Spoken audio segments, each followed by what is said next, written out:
35 years is a long time to be doing anything, but managing to keep a band together for that long must be a full-time job in itself. 2026 celebrates Canadian band The Tea Party's 35th year in the business, and they're heading back to Australia, bringing a unique live experience to our shores with the Elements Tour. And to tell us all about it, the tour and two very special shows in Sydney and Melbourne is The Tea Party's mainstay, Jeff Martin. G'day, Jeff. Costa, how are you, my friend? I'm very well, thank you. Welcome back, but I say welcome back, but you lived in Australia for a while, and are you still living here? I am still here. Yeah, you cannot get rid of me. I've been, I have been blessed to be a permanent resident of Australia since 2008, and now I make my home up in the Blackall Range in the Sunshine Coast, one of the most beautiful parts of Australia. Yeah, I don't think I'll be leaving here for quite some time. So the rest of the band still live elsewhere, or? Yeah, Stuart, the bassist keyboardist, Stuart Chatwood, he lives in Vancouver, British Columbia. And Jeff Burrows, our drummer, lives in our hometown still of Windsor, Ontario. So that's Okay. Windsor is where the three of us, well, I'll loosely say we grew up, yes, in Windsor. We've... It's funny, Costa, because it's like, yeah, 35 years as a band, but I met Jeff Burrows, the drummer, when I was 5 years old and he was 6. We went to school together, and we had our first band together when I was 10 and he was 11. And then we met Stuart in year 8, like the first year of high school. So we've known each other that long. Obviously, a great chemistry there, both on stage and off stage. Yeah, we had our 7-year split that happened in 2005, but I think the three of us are in agreement that it was necessary, and what it did for the band, not only as a collective but also as individuals. Once we did get back together, we had a newfound appreciation for our friendship. And also our audience as well. Like there was a rekindling of passion again. That's not a lot of bands get a second chance, and we were very fortunate that we pulled it together again. And I'm sure the other two would agree that the band now is better than ever, and the relationship, the music, the performances, it's all escalated in a very positive way. Well, I can imagine that chemistry on stage just does get better and better and better as you go through those songs, all that muscle memory, all those sorts of things that just, it becomes, you're sitting in the pocket when you're on stage.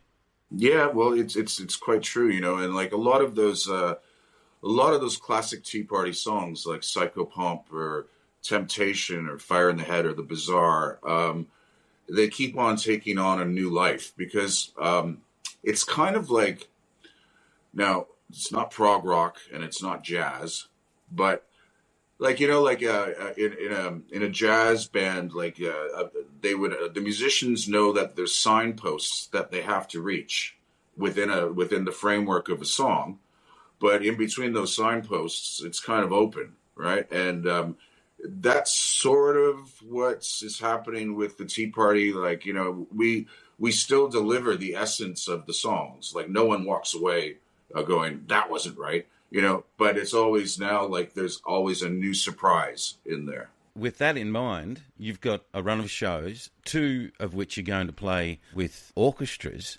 So for a start, tell us how that all came about, but also, does that limit being with the orchestras? Do you think that's going to limit where you can go with those kind of, that improv stuff? Well, it does in a way, but the way that the scores are written, with myself being the producer of the Tea Party's music, now, on record, like the soundscapes are large, they're massive. There's a lot of tracks going on, right? But for instance, pardon the pun, but to take a page out of Zeppelin, okay, so when Jimmy Page would produce Led Zeppelin, there was a lot of guitar overdubs, especially in the later records like, Four and Houses of the Holy and Physical Graffiti and all that, right? But when people would go see Led Zeppelin live, there was no backing tapes. There was no extra musicians. It was just 4 men on stage. basically distilling, what they did on record, right? Same process with the Tea Party. That's what we do in our rock shows. But with the orchestra shows, because we have done this, I'd say 7 or 8 times in the past, the orchestra behind us allows those extra elements, those other guitar parts, like even though it's not being played by guitars, it's like woodwinds or it's strings or whatever, but it allows all those other parts that I produced or wrote, played, to be represented, in the show. So, but yes, we have to be very disciplined with an orchestra, because even though the scores that have been written, they're not exactly to what was produced on the record. We've worked in conjunction with the guy, with this very talented man from Quebec, Marc Ouellette, who we wrote the scores with, and we incorporated some of those classic jam elements that Tea Party fans know live. We've put them into the symphony as well, but that's the extent of it. Like, once it's there, once that score is in front of those incredible musicians that are going to be playing behind us, we have to stick to that. So what's happening is that Jeff Burrows, the drummer, he's getting over here. He's flying in on Friday. Stuart's a couple days after him. And then we're going to be rehearsing up here on the Sunshine Coast. Now, the Tea Party, we don't really rehearse, like especially for the rock shows. But for these orchestra shows, what we have to rehearse is the ins and the outs of each song. Like, because we have to make sure that we're married to those same scores that the orchestra is, right? Mm-hmm. So that's going to be a mental challenge, a little bit of memory muscle there. But like I said, we've done it before. We've been successful at doing it. So I'm not, I'm not going to be having sleepless nights leading up to these shows.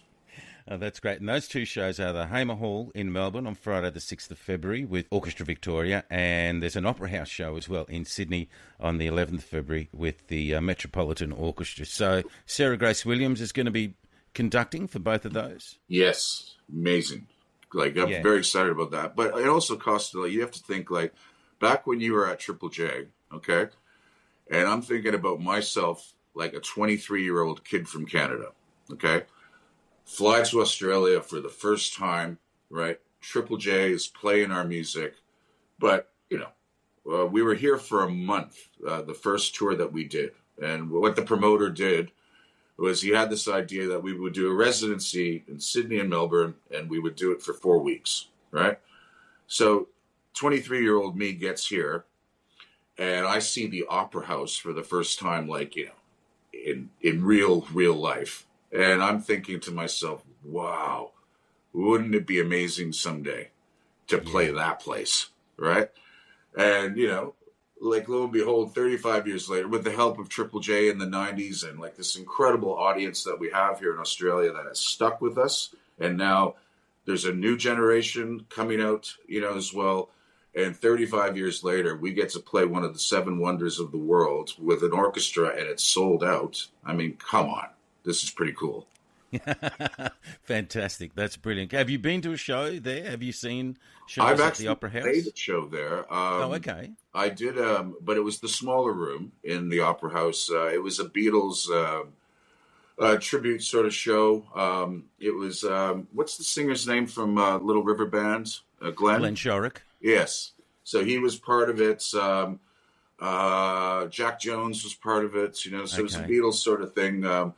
But it wasn't the big room that we're about to play, but it was still. I'm still in the Opera House. It was cool, It's fantastic. But it is an amazing place. I was lucky enough to see The Cure in there do the Disintegration record, which fantastic, was just mind-blowing. Yeah.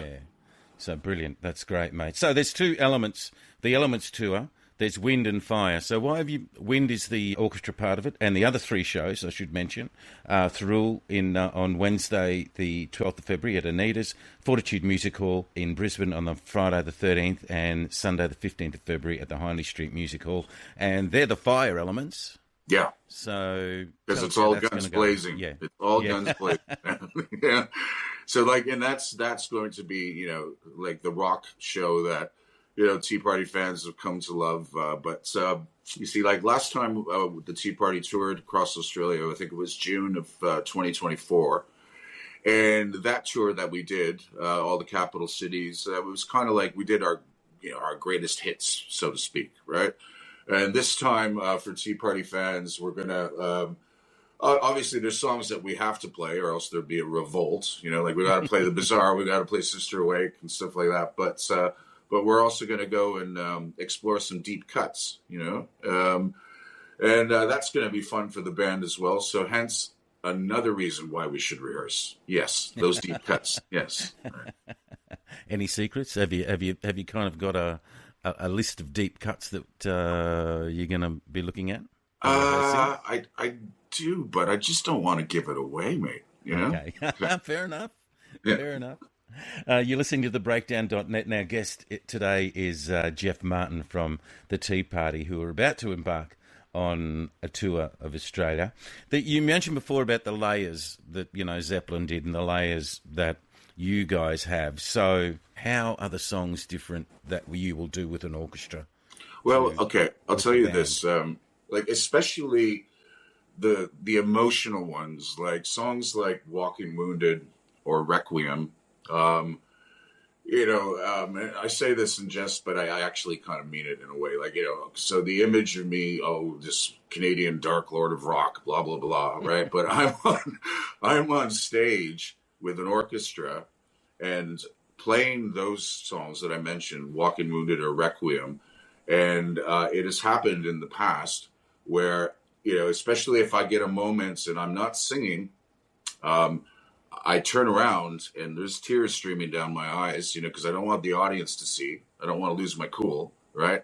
But that's how much it affects me on stage, like the power of emotion that the Tea Party and an orchestra, like that combination together, it's sometimes it's a bit overwhelming even for me. You play a lot of different instruments yourself. Will you be you obviously hand some of those duties over to the orchestra? I'm not going to make the orchestra, I know the audience can't see this, but I'm not going to make them play something like this, right? So that's a Middle Eastern oud, right? Yeah.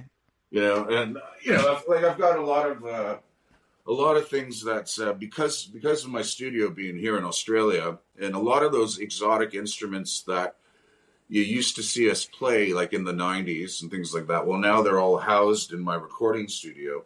So I don't like them traveling that much, but since we're doing these two shows with the orchestra, I'm going to be bringing out some things like the Middle Eastern oud, the Turkish saz, even my hurdy-gurdy. Going to be bringing that out. So there's going to be a few surprises, but I wouldn't want to put that pressure on any of the orchestra because it's bad enough that I've got to play them. So. So when was the first time you played with an orchestra? It was in 1999, I believe, either 99 or 2000, and it was in Quebec City, which is the capital of the province of Quebec in Canada. We did it at a beautiful place called the Capitol Theatre, and actually the CBC, the equivalent of the ABC here, the CBC filmed it and did a documentary basically called The Science of Music, and it was how a rock band and an orchestra, the chemical marriage happens, and it really went in deep into like instruments that the Tea Party uses, and great conversations with the conductor Mark Willett, who scored the music. I think it's still, you can find it on YouTube or something like that for anyone that's interested. It's called The Science of Music, the Canadian Broadcasting Company. It's really worth a watch. I'll definitely check it out. Now, on the Black River set, you covered Led Zeppelin's Out on the Tiles. Yeah. Any covers in the set coming up? Or again, is that a secret? Yeah, you know what? It's a secret, buddy. I'm not letting the cat out of the bag. Okay, so. What was it like doing that one anyway, Out on the Tiles? I mean, it's a great track. It was challenging because for any hardcore Zeppelin fan, like the time signature that Zeppelin originally did it in was different to what the Tea Party did. Like we tried to make it more like Four on the Floor, and I believe it really worked. It was a fun tune to play, even as a young man. My voice was never, in the stratosphere like Robert Plant, like the way he could sing. So it was a different approach on it, but to my knowledge, a lot of people liked it. So it was a fun thing to do. Yeah. No, it certainly worked well. Are we going to be looking forward to any kind of new music? Absolutely, from the Tea buddy. Party Well, after I'm done this slew of interviews today, there's a new Tea Party song that I'm working on that hopefully will be seeing the light of day as a release, like probably in May of this year. The working title right now is called Awisha, which in Arabic means alive. And it is very much going back to all of our, Middle Eastern Moroccan roll roots, that Tea Party sound. It's massive. So those, like you say, those Moroccan roll roots. Have you been to Morocco? Have you seen?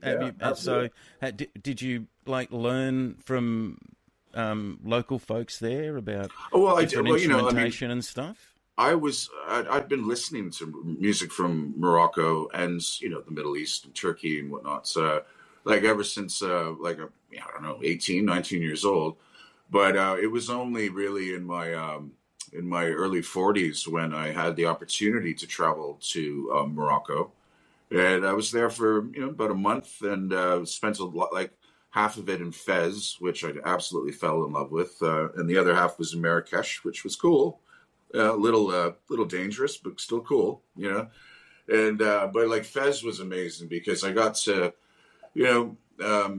hang with some incredible musicians, like these master oud players, and these master percussionists and whatnots, and just like the food and the smell of the Medina, like the bazaars, right, and everything. And it was just like I could easily live there, and maybe someday I might. It's a really different feel, isn't it? I mean, it's all about time signatures, and I think Zeppelin were a bit like that too, like you mentioned it before. It's not sometimes a matter of counting; it's a matter of feeling it inside, isn't it? Exactly, that is exactly it. Yeah, because I mean, essentially.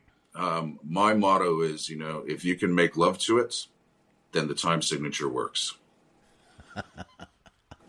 Brilliant. I love that. Yeah. All right, Jeff. Well, thank you very much, mate. The shows are going to be in Melbourne on Friday, the 6th of February at Hamer Hall with Orchestra Victoria and the Opera House, which is already sold out, is it? Yeah, I believe so, yes. On Wednesday the 11th with the Metropolitan Orchestra. So they're the wind shows, and then the fire shows are at Anita's Theatre in Thirroul on Thursday the 12th of February, 13th of Feb in Brisbane at the Fortitude Music Hall and the Hindley Street Music Hall in Adelaide on Sunday the 15th of February. Jeff Martin from the Tea Party. I'm so glad we got a chance to talk, and thank you very much for joining us here. Hey, any chance I'm going to see you at any of these shows, buddy? Mate, I'd love to be able to get to the Fortitude Music Hall one in Brisbane. All right, thanks, Costa. A pleasure, mate. See ya. Bye, buddy. Bye. Bye.